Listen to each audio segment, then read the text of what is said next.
It is Wednesday night, time again for your unmatchable midweek news package from NTA's Top Table. Stand by for news, reviews and interviews served with unique insight.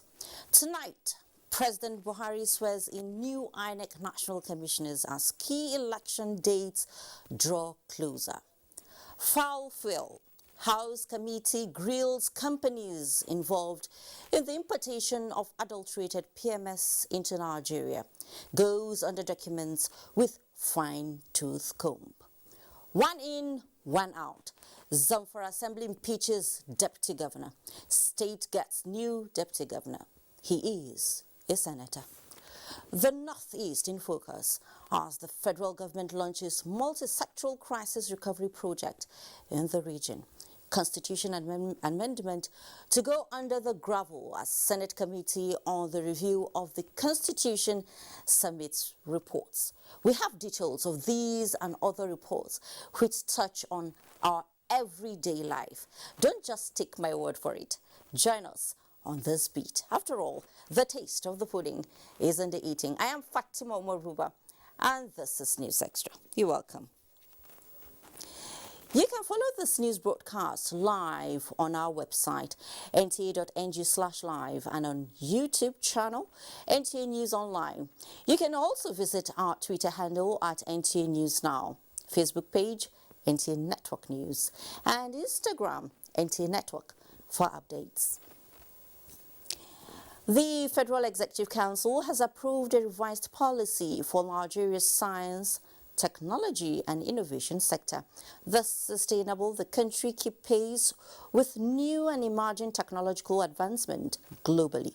Minister of Science, Technology and Innovation, Dr. Ogbonaya Onu, announced this at a media briefing after the meeting of the council presided over by President Muhammadu Buhari. State House correspondent Adam Osambo reports.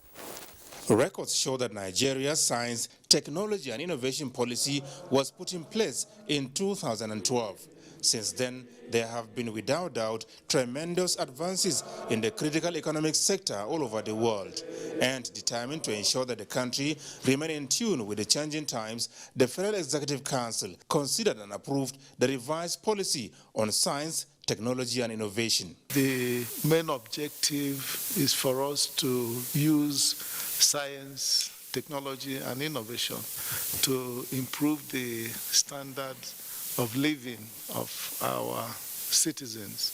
And this we can get if our nation becomes more prosperous and our economy is more globally competitive. We would like to see Nigeria using this policy to be one of the top scientific powers in the world. Works and Housing Minister Babatunde Fashola secured the approval of the council for the termination and re-award of contract for the 49-kilometer section of Abaji-Kotonkarfe Road as part of the Abuja-Lokoja Highway at 56.175 billion naira. The second memo was for the revision of the contract sum of the Afon-Aboto or Your Boundary Road in Kwara from 3,060 million to 3,311 million to enable the contractor make provision for drains to replace unsuitable material and to reconstruct damaged shoulders of the road, as well as accommodate some variation in prices. Meanwhile, the council was formally briefed on the results recently released by the National Bureau of Statistics on the performance of Nigeria's economy in the year 2021. According to the report, Nigeria's GDP grew by 3.4% in 2021 compared to the minus 1.92% in 2020, which is the strongest growth so far recorded in 7 years since 2015. What those numbers show is that there's a steady progress that is being made. But whether it is far-reaching enough is a different ball game. And that's why you see in the National Development Plan 2021 to 2025, we are looking for a growth rate of an average of 5%. We haven't gotten there yet, but it's beginning to move towards that trajectory. In the meantime, over 2 billion naira revised estimated total cost was approved by the Council for the supply of cattle for Taraba State under the Emergency Agricultural Intervention Scheme. This is a special emergency intervention that was supposed to have been done in 2018 for states that are being affected by conflicts and insurgency. But due to some reasons and the COVID and other issues, we're just able to bring it to Council today. The second memo is on the National Action Plan on Human Trafficking. This is also a memo that's going to guide our work on how to curb the menace of human trafficking in the country. There are critical stakeholders that have put in their input into the document, and that policy has been approved by Council. The previous National Action Plan against human trafficking in Nigeria expired in 2012. And shortly after the Council's meeting, President Muhammadu Buhari granted audience to the Governor of Anambra State, Willie Obiano. The governor, who is expected to leave office on the 17th of next month, was on a farewell visit to the State House. Governor Obiano was accompanied on the visit by his wife, Ebele Chukwu. From the State House, Adamu Sambo, NTA News. 6 new national commissioners have been sworn in to fill existing vacancies in the Independent National Electoral Commission, INEC. President Muhammadu Buhari performed the ceremony before presiding over the weekly meeting of the Federal Executive Council. State House correspondent Adamu Sambo again reports.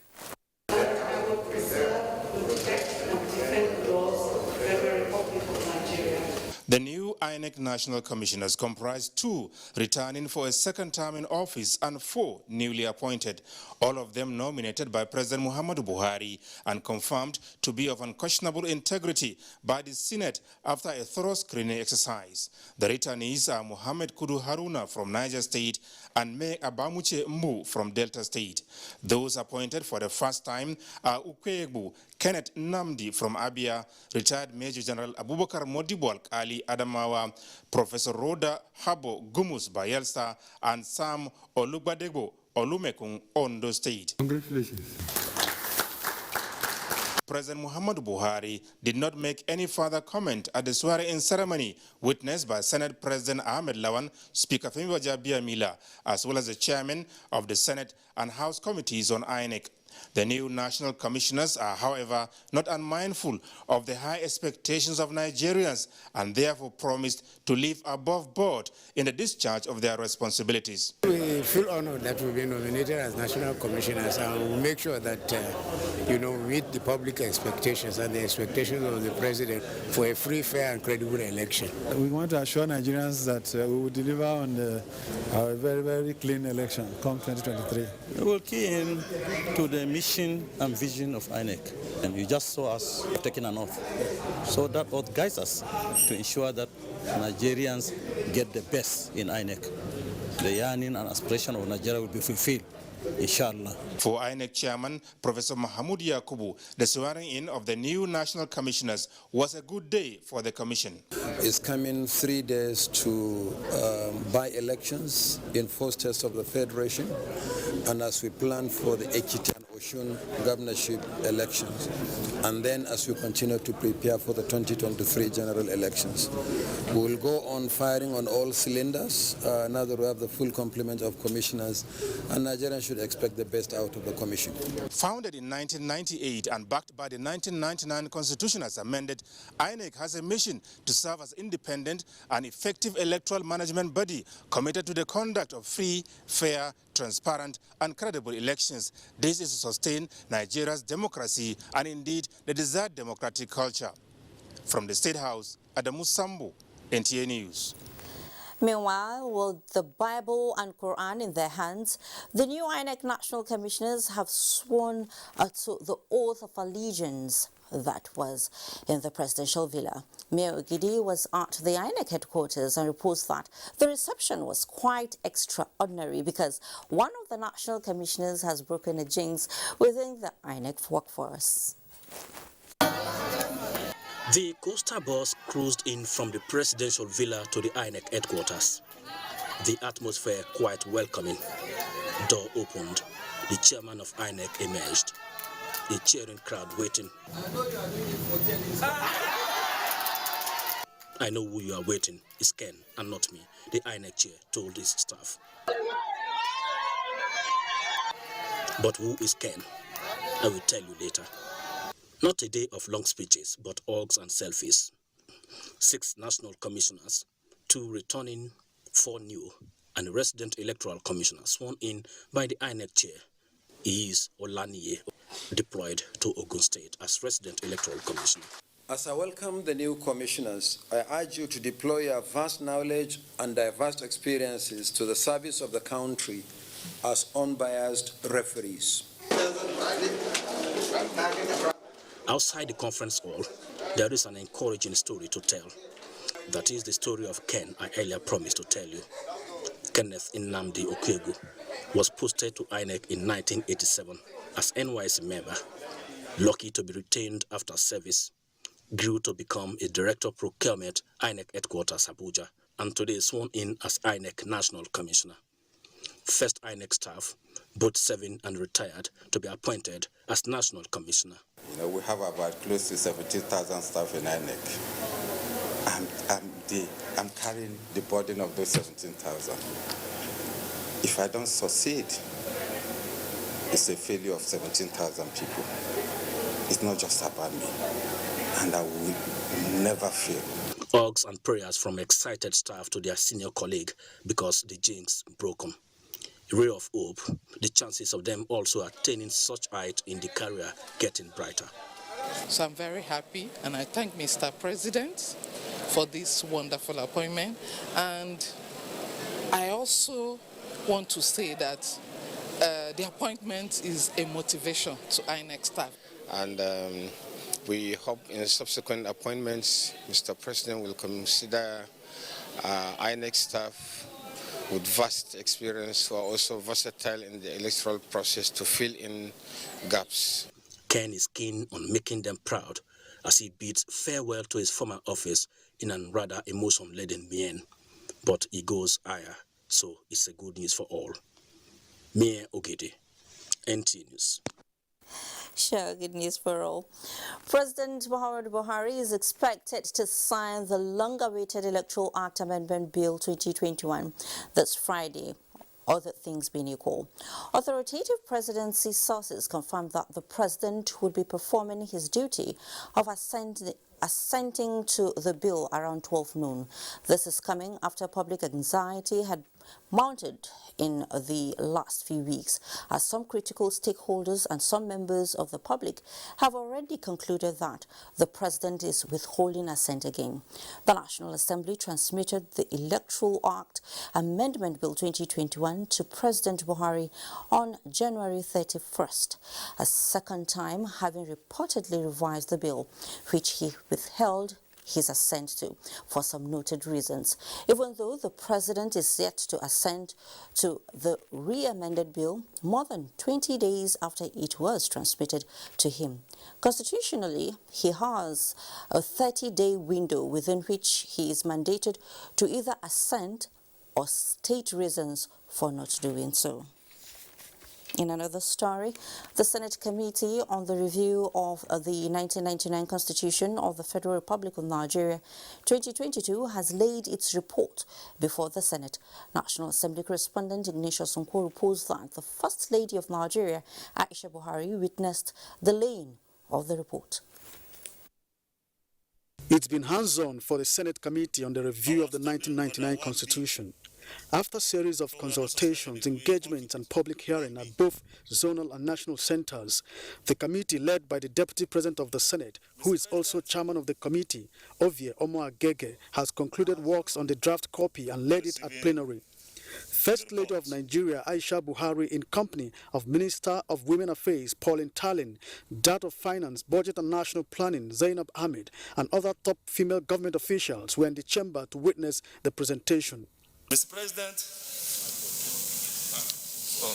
I assume that she is here with the potential 37 new senators that will come into the Senate following the adoption of want to create an affirmative action for more female parliamentarians in both chambers, in the Senate and the House and the state legislatures.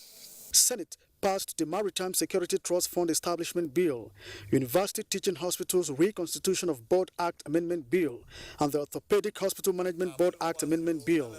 The Federal Polytechnic Orozo Establishment Bill, sponsored by Senator Philip Aduda. The Federal Medical Center, Gada, Sokoto State Establishment Bill by Senator Ibrahim Gobir, and the Federal University Lokoja Teaching Hospital Establishment Bill by Senator Smart Adeyemi passed second reading. And to balance the geographical spread of the higher institutions, as there exists no polytechnic in the Federal Capital Territory, Abuja, in the North Central.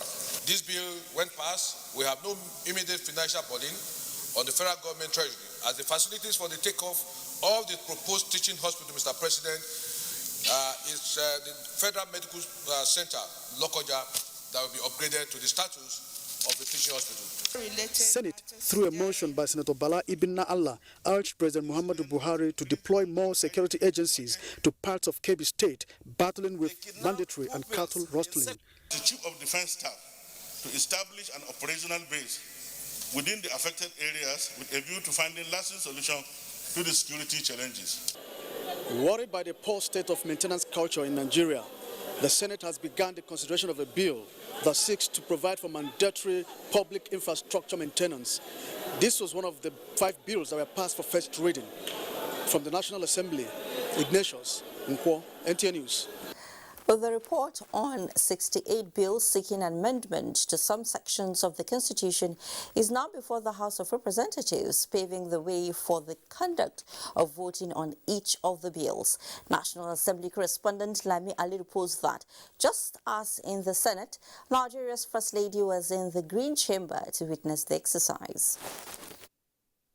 Under the provision of the Constitution of the Federal Republic of Nigeria 1999 to provide for the termination of tenure of certain elected officials on account of change of a political party and for different matters. The outcome of the much-anticipated constitution review is at hand, with the submission of the report by the Special Ad Hoc Committee. The thematic areas of the review cover national security, strengthening of institutions and reforms for the judiciary, local government and electoral matters. Some of the alterations seek power to summon the president or governor for the national and state assemblies, financial autonomy for the legislature, the judiciary and local councils, as well as independent candidature to contest elections.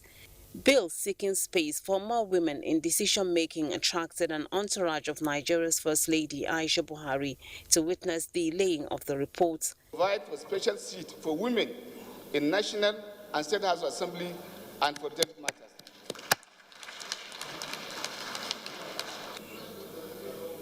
Thank you. There's still a lot of work to be done yet.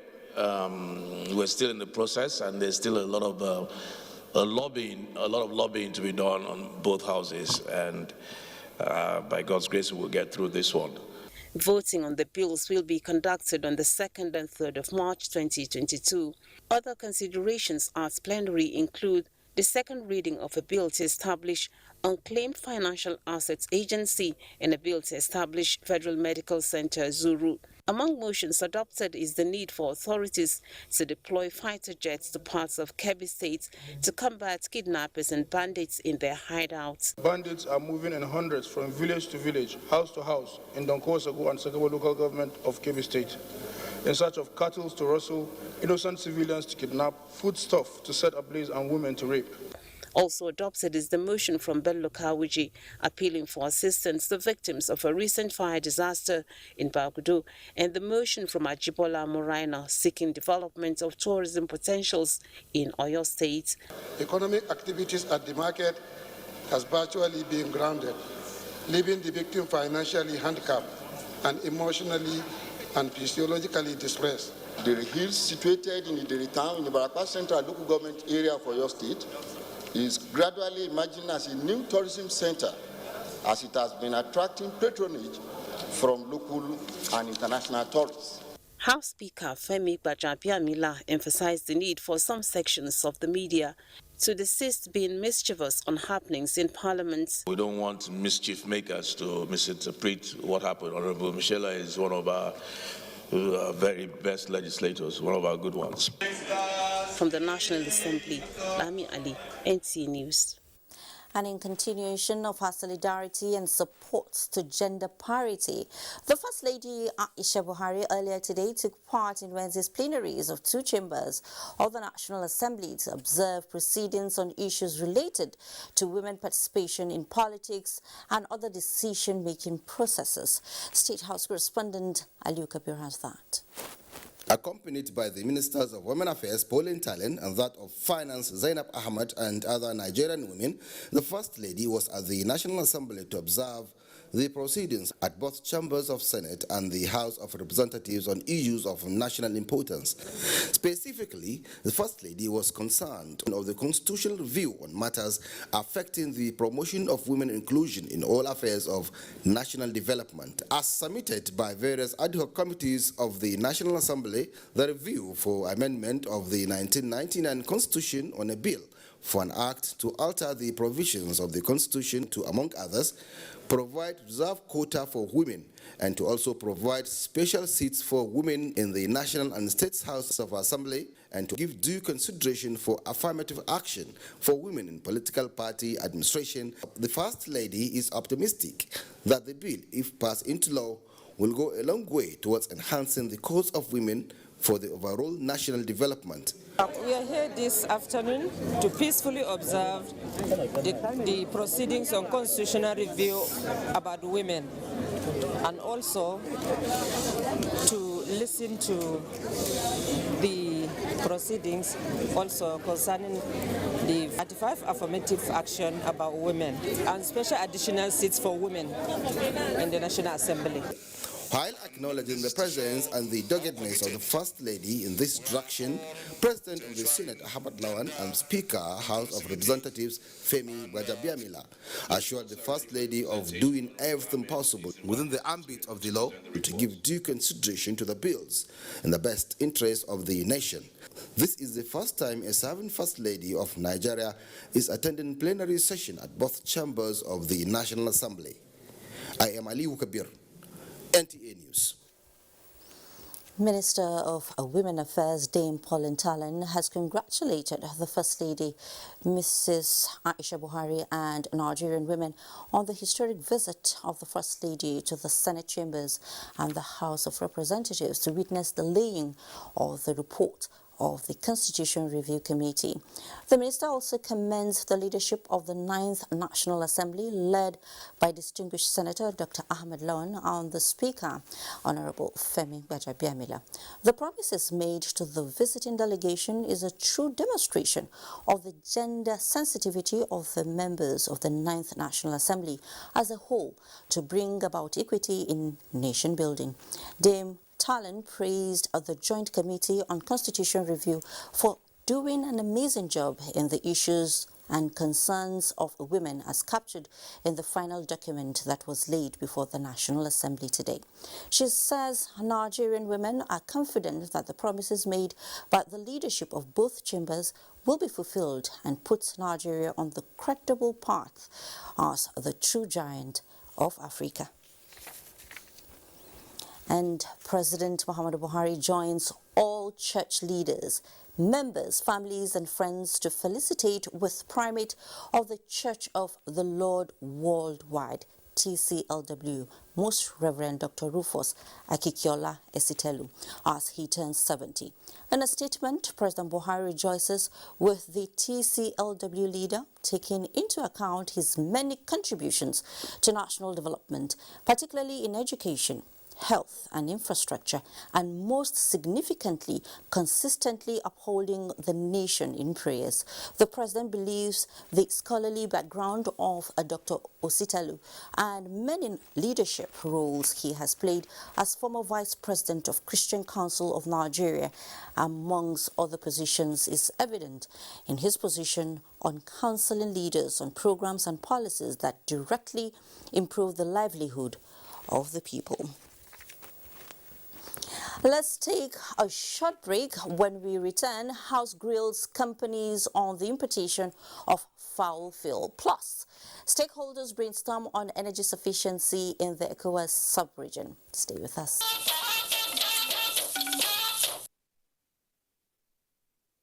You can follow this news broadcast live on our website, nta.ng/live, and on YouTube channel, NTA News Online. You can also visit our Twitter handle at NTA News Now, our Facebook page, NTA Network News, and Instagram, NTA Network, for updates.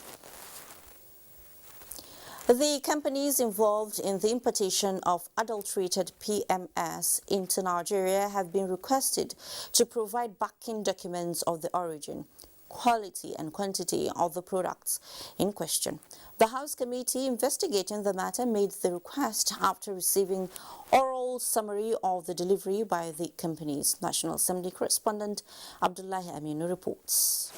The management of Duke Oil authorized people. That testification by the oil importation companies on the processes involved gave the committee members an insight into what transfers up to the point of delivery in Nigeria.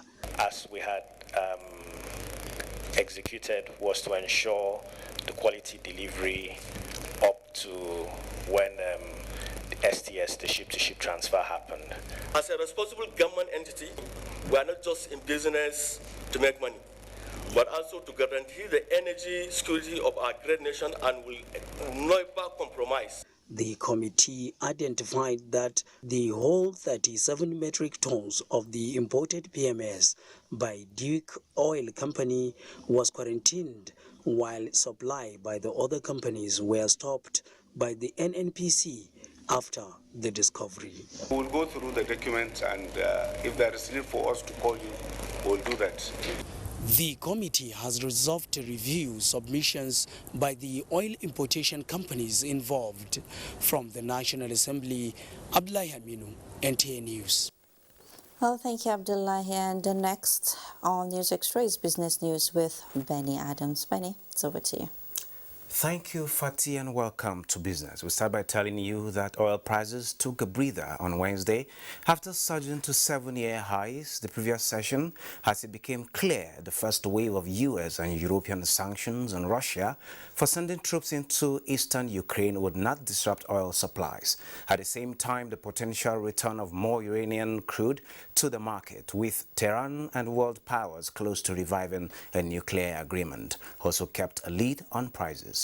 Brent crude rose 30 cents to $97.14 a barrel after soaring as high as $99.50 on Tuesday, the highest since September 2014. U.S. West Texas Intermediate crude futures also gained 30 cents to $92.21 a barrel after hitting $96 on Tuesday. And speakers at a colloquium on the Nigerian economy and capital market identified low participation and inadequate knowledge of the market, which hinders the realization of potentials of Nigeria's capital market. However, expressed optimism that the ongoing reforms would deepen innovation and a sound regulatory framework. More innovation that needs to come to fore in terms of the kind of products that is available, not only to investors, but even to the issuers, to encourage the issuers to want to look towards the capital market or the stock market to raise financing, as different from seeking financing through other means. Sectors that account for about 90% of the GDP are not listed. And that's why you do not have the capital market being a representative of the structure of the economy. It's because the economy is largely informal in nature. Trade sector, 15.6%, they are basically artisans. Curriculum is the engine base that drives knowledge. And if the curriculum is faulty, if it's not bearing with a level of development, we are just wasting our time. While speakers there and stakeholders express optimism, investors lost 21.36 billion naira as the all-share index dipped by minus 8.08%, erases previous day gain. Equities market closed at 47,207.27 basis points. Market capitalization stood at 25.4 trillion naira, while 230.6 million shares valued at 3.4 billion naira were traded in 4,377 deals. Transcorp, Fidelity Bank and Unity Capital led the activity chart, just as Seplat and Airtel Africa topped the market value list. That is business news. News Extra continues with Fatih. Fatih, it's nice doing business with you. Thank you so much. It's nice doing business with you too, Benny. All right. Congestion of the cargoes, which could lead to 98% yard occupancy, is looming within the Tinkan Island port in Lagos. And this development, if not quickly curtailed, could slow down the availability of goods and possible price hike. The suspension of the clearing services by agents and freight forwarders in the Tinkan Island is grounding full operations, and the major problem revolves around the introduction of the e-valuation system. Michael Olaleye now tells us all about it. Vibrant Tinkan Island ports look intersected on a day when the volume of trade transactions is usually huge. The bone of contention behind this unimaginable atmosphere, according to the clearing agents, is that the evaluation policy has increased duties paid on goods by 300%. A duty that we paid 250 before is going to be paying about 2 million plus. Can you imagine a vehicle of 2006 where the clearing cost will now be around 2.6 million? How much are they buying it? So we have suspended all our importation, and you can imagine in a month time, if there's no work going on here, how much government is going to lose. The attendant effect of these developments is better imagined than experienced, as business owners here believe it will not only change the spectrum of doing business at the ports, but will negatively impact on cost of items. There are people here that this is the way they are living.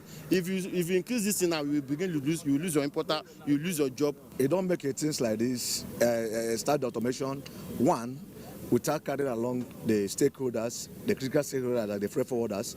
There is a deliberate effort to resolve the impasse, but the customs service within the ports community is constrained, as changes to the policy can only be effected by the Federal Ministry of Finance. We have been able to marshal out all our needs to the CS, and he's taking it to Abuja. Maybe before Friday, things will normalize here. The Nigerian Ports Authority says measures are in place to ensure that port operations are not totally grounded.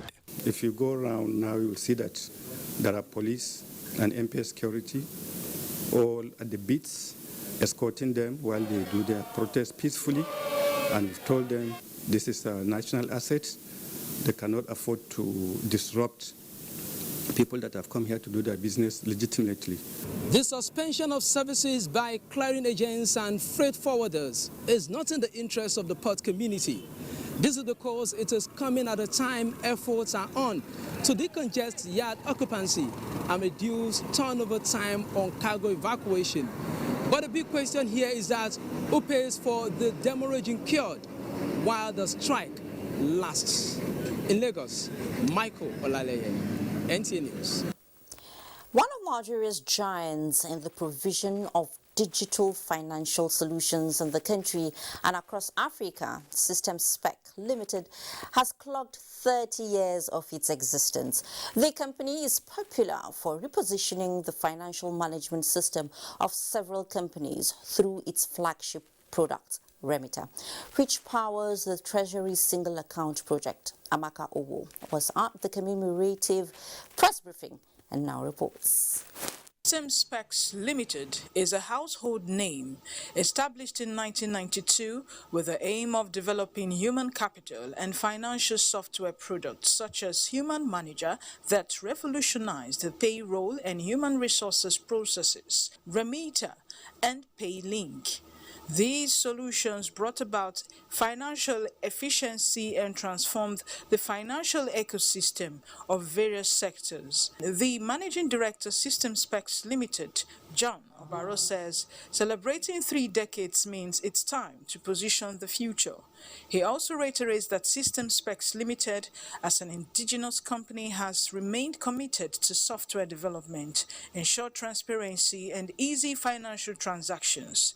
Our products are Remitter, which is an integrated payment and collection platform, Human Manager, which is a comprehensive payroll and HR processing platform, and PayLink, an e-commerce solution that helps individuals and businesses, especially in the informal sector, to request money with a customized link and display their products to the world. He enumerates other activities marking the event. We have remained focused.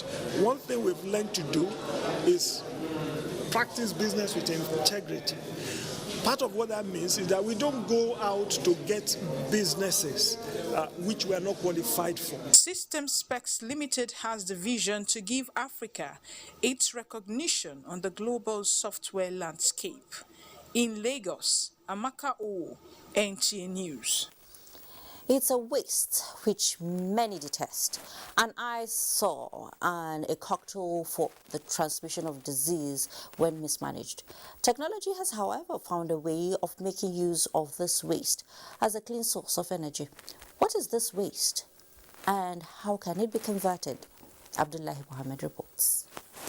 Finished using this toilet facility, and obviously before I entered, I paid for the services rendered to me.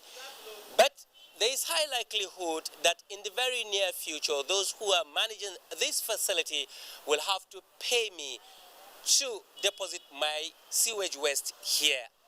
If you don't believe me, then come with me.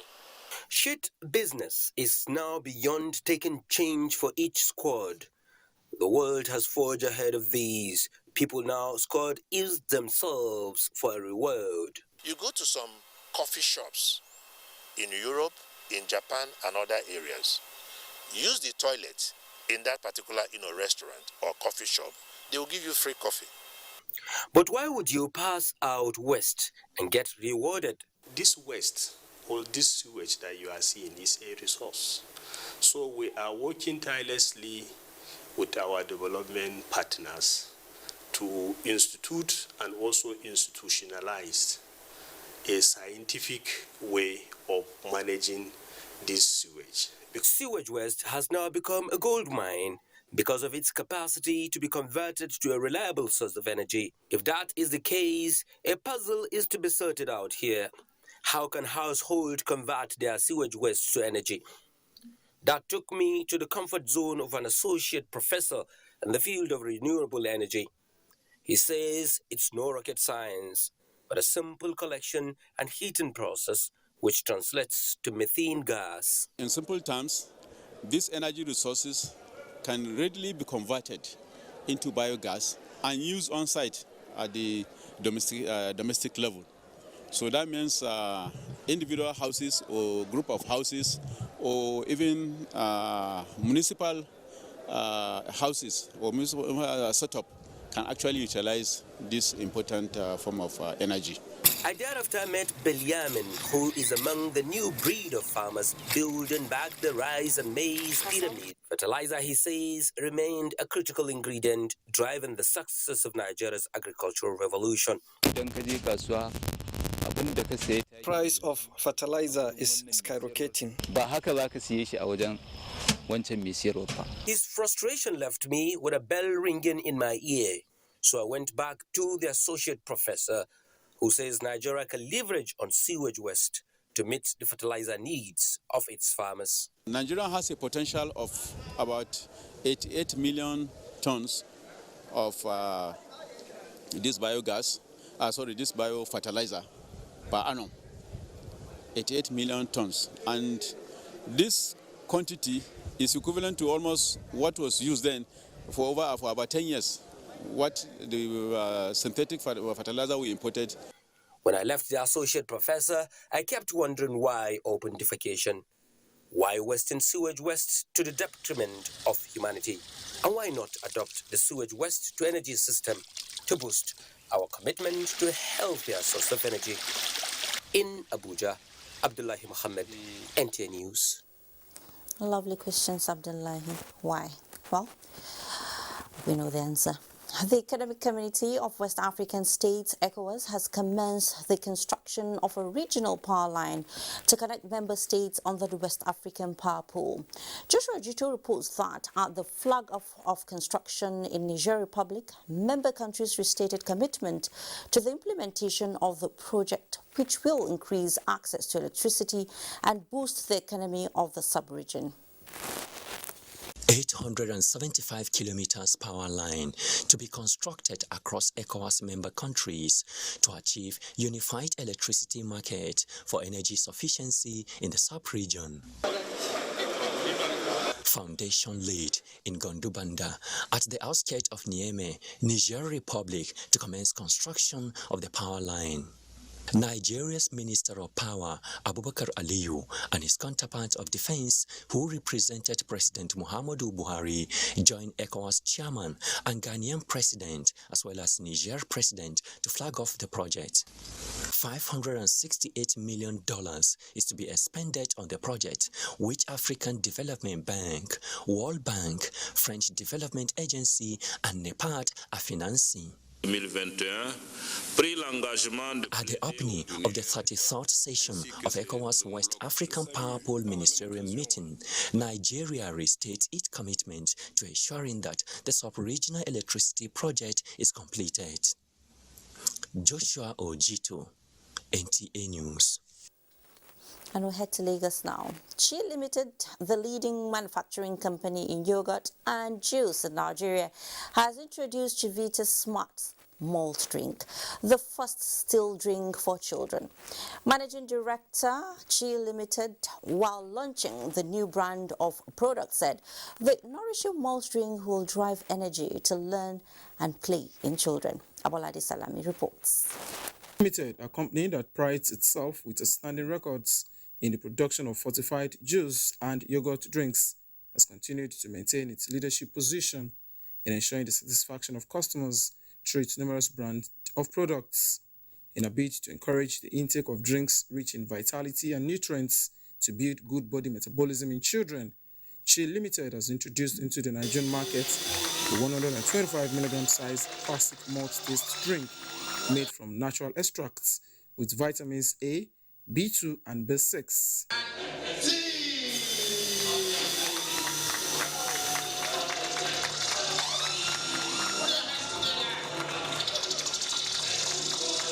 It's an important opportunity for a healthy drink for especially for growing up children. This is a great opportunity to give them a healthy beverage, which is in the end how you grow the next generation. As you may know, with our brands Chivita and Hollandia, we already have a massive reach around the country. And what we've done is to also present, malt drink in the form that children will really enjoy, that will really meet the need, of this unique set of consumer. The smart malt drink, according to management of Chi Limited, will build the needed energy in children and make them smarter. Product is a still malt beverage. There is no other beverage product in this country that is still malt. All other beverage products are carbonated. In other words, they have gas or they have fizz, as some people may want to call it. But this is a still malt beverage. I've tasted the product myself. Not only is it great for kids, it's also great for adults. So it's obviously a product for everybody. As a consumer-centric brand, Chivita is concerned about the well-being of our consumers, and this time around we are focusing our attention on our kids, bringing good nutrition for our kids. As a leading company with over 40 years experience in the production of high-quality fruits and beverages, Chi Limited is constantly breaking boundaries and creating new frontiers. In Lagos, Abolade Salami, NTA News. The Inspector General of Police, Usman Al-Ali Baba, has ordered the immediate distribution of police uniforms, kits, and accoutrements, which the force recently procured to various zones, commands, and formations in the force for onward issuance to personnel. A statement by the force indicates that the resuscitation of the quarterly issuance of uniforms and other accoutrements to officers and men of the force is in furtherance of the ongoing efforts by the IGP to engender reforms and evolve a new people-friendly police force.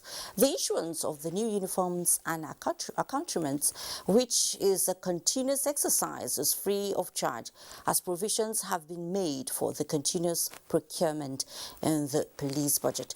The IGP therefore charged police personnel to imbibe the habit of proper and clean turnout in order to uphold the sanctity and professionalism in the force, as efforts are being made continually improve on the condition of service of all personnel of the force across board.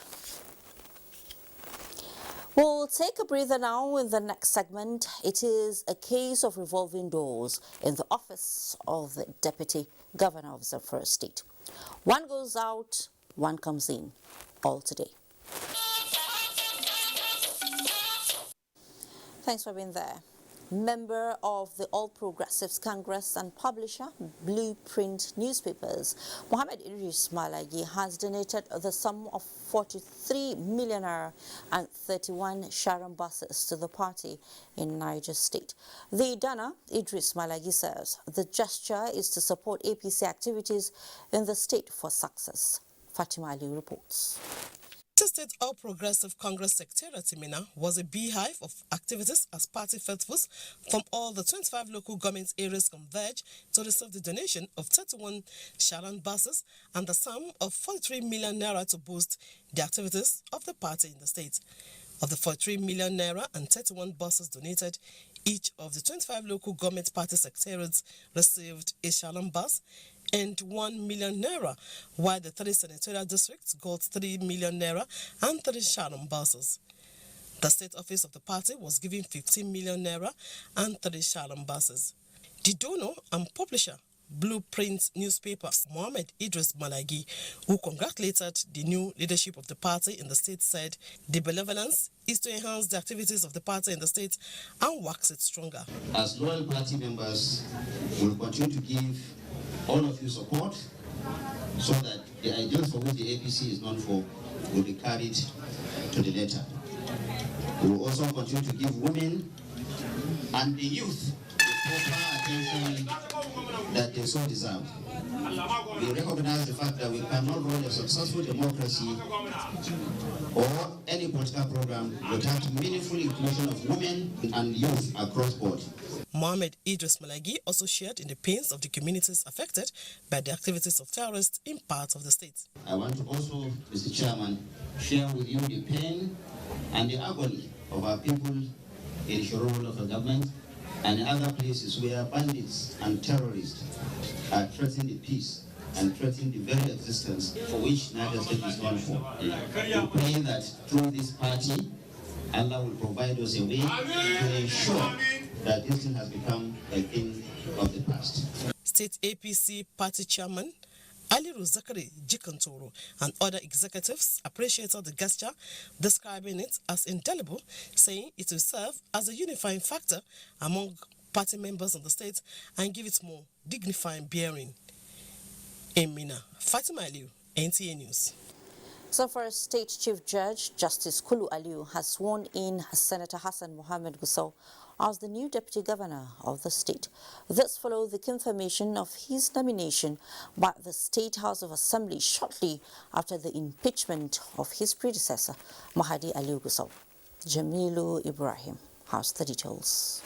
The process for the impeachment of the Zamfara State Deputy Governor Mahdi Aliu Gusau, which began barely 3 weeks ago, has eventually come to an end with the submission of a report to the State House of Assembly by a 7-man panel constituted by the State Chief Judge to investigate the allegations of gross misconduct against him. Speaker of the Assembly Nasuru Ma'azu Magaria, who read the findings of the committee at the plenary, said the investigative panel found the embattled Deputy Governor guilty of all the charges leveled against him. This prompted the clerk to the House, Shehu Saidu Casablanca to instantly constitute a voting panel, after which 20 out of the 22 members of the Assembly voted in favor of the impeachment of the Deputy Governor.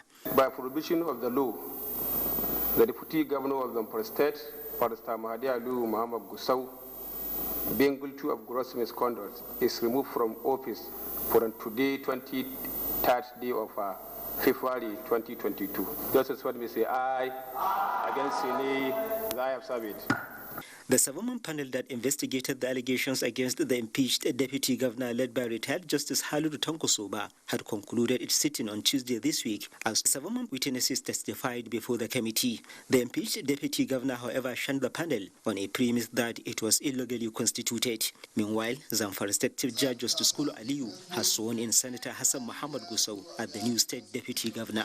This followed the confirmation of his nomination by the State House of Assembly shortly after impeaching his predecessor. Going by the pedigree of the new deputy governor, most especially his excellent record of political accomplishment, his excellent interpersonal relationship, his accessibility and closeness to his political constituency, I am confident that His Excellency Senator Hassan Mohammed is just the right person for this amic. Until his nomination, the new Zamfara State Deputy Governor is the National Assembly member representing Zamfara Central Senatorial District. In Gusau, Jamilu Ibrahim, NTA News. Meanwhile, the Federal High Court in Abuja has ordered the interim forfeiture of about 10 properties and funds in banks allegedly owned by the former governor of Zamfara State, Abdul Aziz Yari. Justice Obiora Egwatu gave the order while ruling in an ex parte application by Osuo Ben Ekwoy, counsel to the Independent Corrupt Practices and Other Related Offences Commission, ICPC. Justice Egwatu said the interim order granted would last for 60 days to enable the ICPC conclude its investigation, following which the Commission could apply for final forfeiture.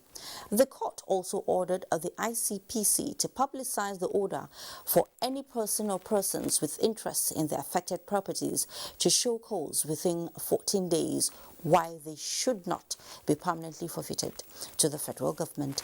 Some of the properties, according to the ICPC, are in Maryland, USA, Abuja, Kaduna, among others.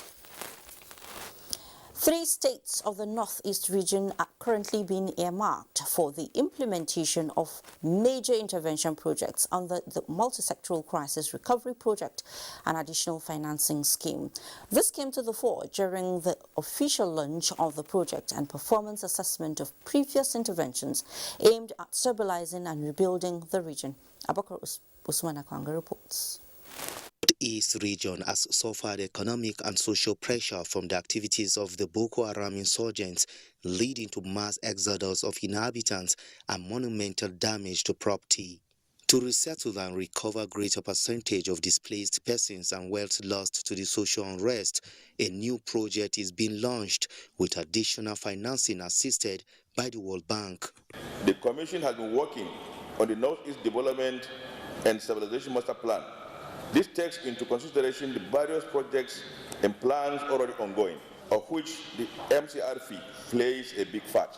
We need to continue to maintain our strategic focus on, on the activities on the ground, on being sustainable. This is why the other 3 countries, Niger, Chad, and Cameroon, have been looking at us and how we've been doing this. The project aims to facilitate improved performance, not only by building back better infrastructure, but ensuring that the quality of services provided is raised.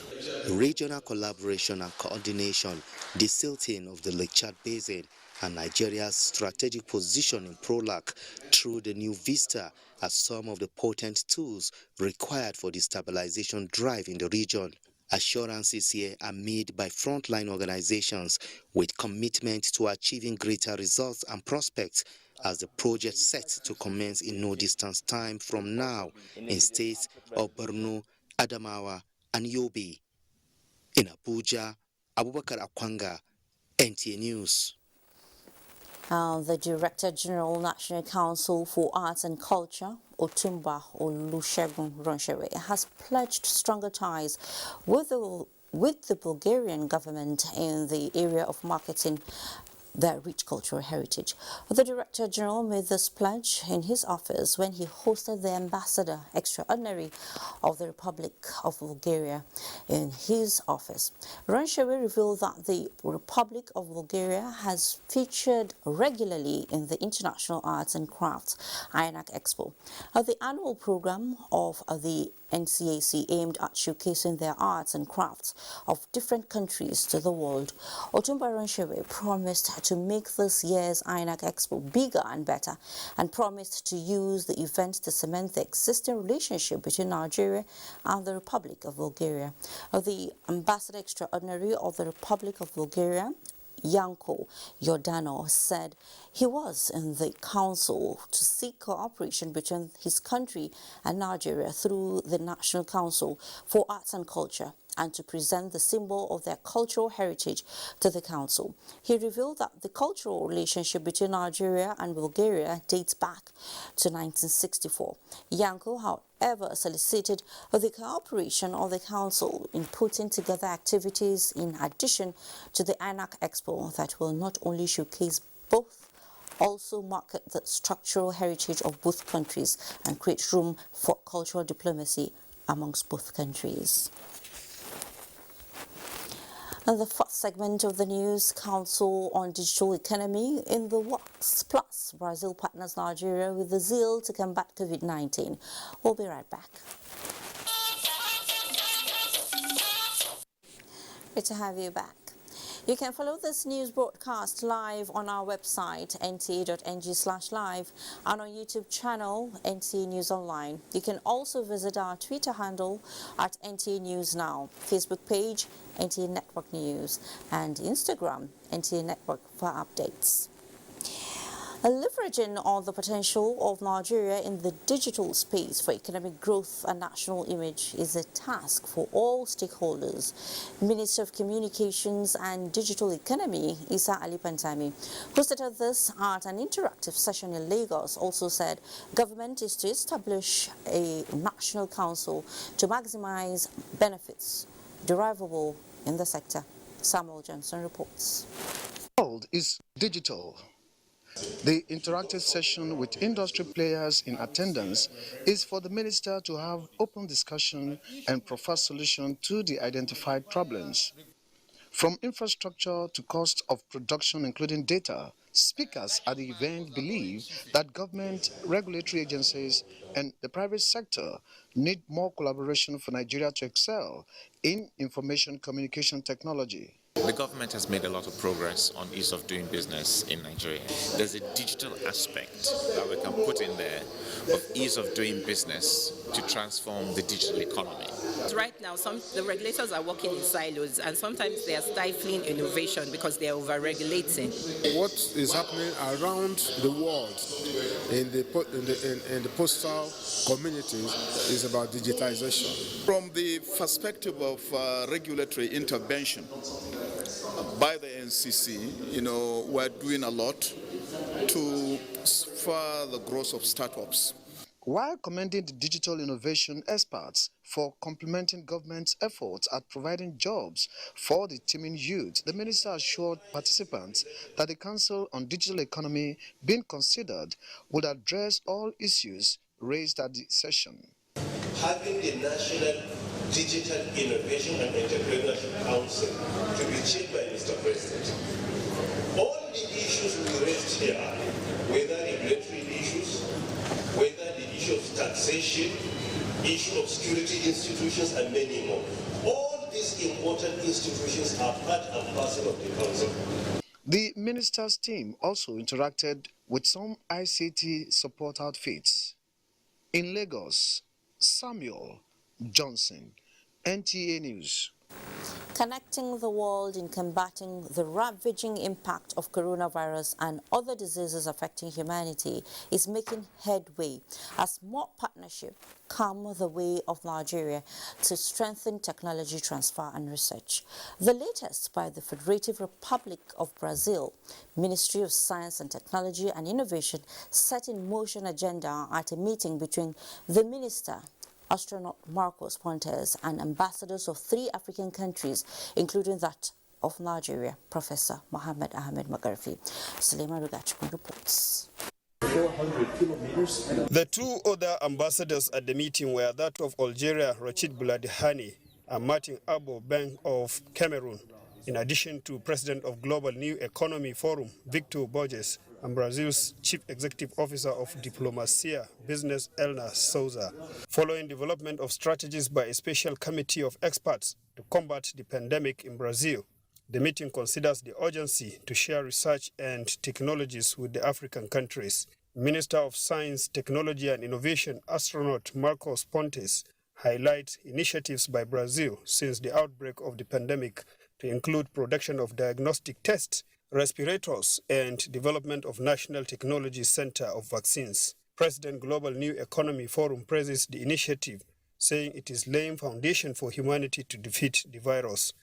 Nigerian ambassador to Brazil, Professor Mohammed Ahmed Magarfi, and his colleagues, highlighting challenges posed by the pandemic and importance of scientific research to them, agreed to hold technical meetings for presentation of findings to Africa researchers on the pandemic.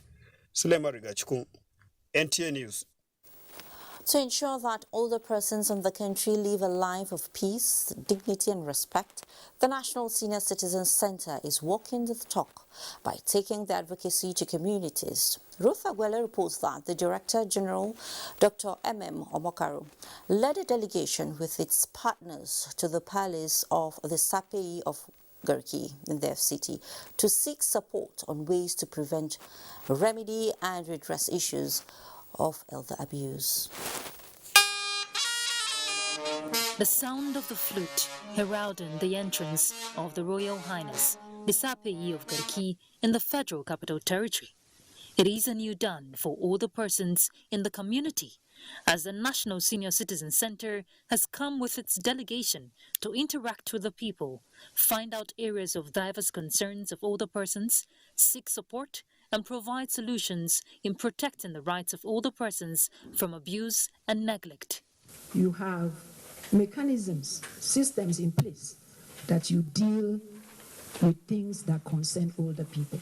So what NSCC is doing is that we go into a community, we look at the traditional things that are already in place so that you can continue to strengthen the dignity of older people. The National Orientation Agency, as a crucial and strategic partner, is also here to let everyone know that the elderly are as much part of us as we are part of them.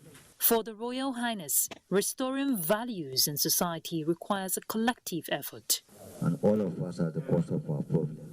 We have swept all our tradition, culture, norms and values under the carpet. So we must have to reflect back. If we want tomorrow, we want future to be good for our younger ones. As the advocacy continues, it is expected that this innovative multi-sectoral mechanism will help remedy and redress elder abuse in communities. In Abuja, Ruth Aguela, NTA News. Now to the mysteries of our world. 22/02/2022. A Tuesday to remember. Should we call it a double date, or as it's rightfully called, a palindrome? Does the date ring a bell, and is there any mystic significance attached to it and others like it? Well, Najatu Tijani did a bit of sleuthing, and this is what she found out. Today is Tuesday. I'm not talking about the day of the week. I'm talking about a day full of twos, literally. 22/02/2022. This is called a palindrome, and not only does it read the same whether you look at it on the right, but when you look at it backwards as well, it gives you the same date. Apart from being a palindrome and an ambigram, February 22 is also a two-day. Yes, two-day, as the number 2 is repeated several times on the date. For starters, the year is 2022. It's also the second month of the year, and the date, 22nd, also falls on the second working day of the week, Tuesday. Seeing how rare such an occurrence is, the next one is expected to be in the year 2222. Could there be any spiritual significance attached to the date? 22 to 2022, to us as Muslims, has no any special significance. So there are some people that were born 66. There are some people that were born 55. Was there anything special about it? There's nothing about that. And because we are naturally used to a lot of superstition. That date is really a special day. And many people use that day to pray for other people, for special things to happen to their lives. I cannot really say there is much spiritual significance from the scriptures, but I can say that whatever that God allows is with a purpose, and that even number has showed up. And I want to use the liberty of faith to declare that God shall make everything even in your life. And let's stop being superstitious about it. Such dates are quite rare every millennium, and this millennium will have only 60 palindromic dates. If you're superstitious or believe in luck, you don't have to wait 200 years for the next palindrome or ambigram. Mark your calendars, as this week is Palindrome Week. Naja'at Tijani, NTA News. Thank you so much, Naja. In the concluding part of the news, we have our usual spot for sports. Welcome. Nigeria and Jamaica, two different worlds geographically, yet so close on many fronts. Diplomacy and concerns over development aspirations have further brought Nigeria and her Caribbean partner much closer. Foreign desk correspondent Usman Aliyu reports on this and their new ties. It isn't just the stunning scenery, the magnificent taste of Jamaica's cuisine, or the reggae music of Kingston City that leaves the unforgettable memory for everyone who visits that Caribbean island nation. Just like Nigeria, that shares so much in common with Jamaica, the variety of lifestyle, the lush of living and experiencing life at the fullest is definitely life transformative.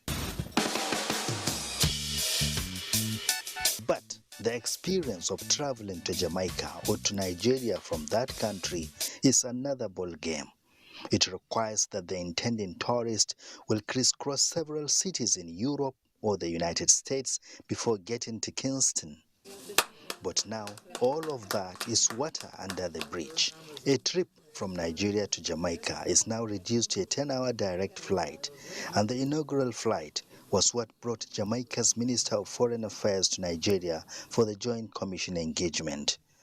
It's also a destination of choice for a number of Nigerians for, to get married. So the romantic side of things is certainly there.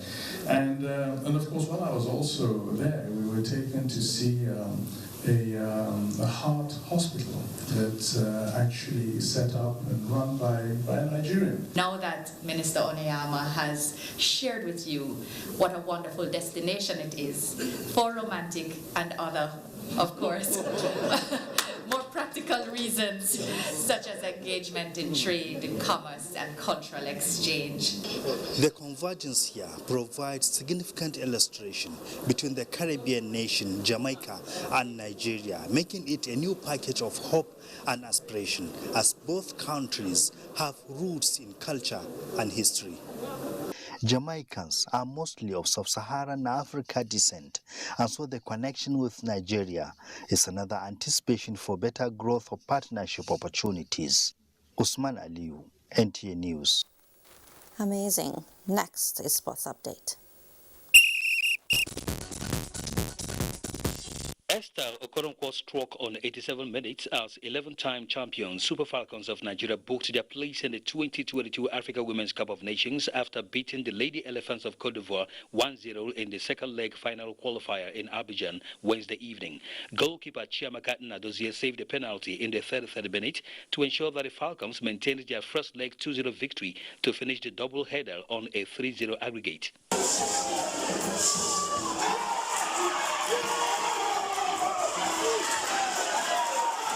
Semi-finalists at the 2022 Africa Women's Cup of Nations, billed for July 2 to 23, 2022 in Morocco, will represent the continent at the 32-team 2023 FIFA Women's World Cup, scheduled to take place from July 20 to August 20, 2023 in Australia and New Zealand. Meanwhile, over 130 athletes from 20 states are set to compete in the second edition of Rear Admiral Pobeni National Belt Race, which begins on Thursday at the Jabib Lake, Abuja. The three-day competition is part of efforts by the Federation to integrate water sports in the country. We found out that it has been difficult to energize the youths, so we now decided that this must be held. For example, after the Morocco game where we had our African games, athletes that qualified had no other competition game for the Olympics. So we now put this in between. This is the 2020 edition. It's an annual program. It's open to all the states, and apart from the few numbers of states that we have represented here now, we've always had like about 22 states to be part of it. Cynthia Ogun reports that stakeholders are calling on corporate bodies and well-meaning individuals to embrace the vision of the landmark event. That's Sports Update. I am Kenen Ima Aburike. Well, with the weather report, we conclude News Extra for tonight. Thank you so much for being a part of it.